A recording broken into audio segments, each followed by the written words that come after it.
Before going on to play the Caped Crusader in Matt Reeves' The Batman, Robert Pattinson admitted that he was unfamiliar with Bruce Wayne and the Batman's investigative side. Pattinson stated in a GQ cover story by saying that I watched a rough cut of the movie by myself. And the first shot is so jarring from any other Batman movie that it's just kind of a totally different pace. He further said that it was what Matt was saying from the first meeting I had with him. I want to do a 70s noir detective story, like The Conversation.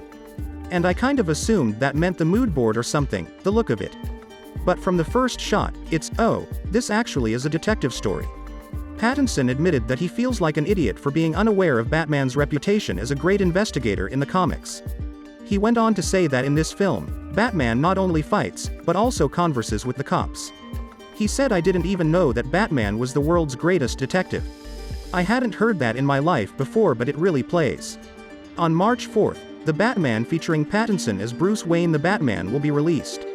Selina Kyle's Catwoman is played by Zoe Kravitz, the Riddler is played by Paul Dano, the Penguin is played by Colin Farrell, Commissioner Gordon is played by Jeffrey Wright, and Alfred Pennyworth is played by Andy Serkis.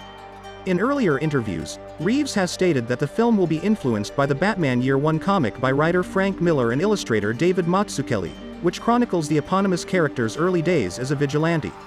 In a January 2019 interview with The Hollywood Reporter, the filmmaker stated that his rendition of the superhero's origin narrative will focus on Batman in his detective phase. He said, "The comics have a history of that. He's supposed to be the world's greatest detective, and that's not necessarily been a part of what the movies have been. I'd love this to be one where when we go on that journey of tracking down the criminals and trying to solve a crime, it's going to allow his character to have an arc so that he can go through a transformation."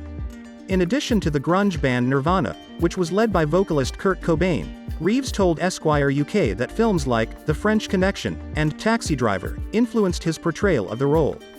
Bruce's investigative instincts, rather than the affluent playboy he's generally presented as in film adaptations, have lately been explored by the filmmaker. He said, "This idea of a place that is corrupt, and you try to swim against the tide in order to fight against it and make a difference, is quintessential Batman. And at the center of those noir stories is almost always the detective, right? And that's why he is the world's greatest detective. And so this story is, in addition to being almost a horror movie, and a thriller, and an action movie, at its core, it's also very much a detective story."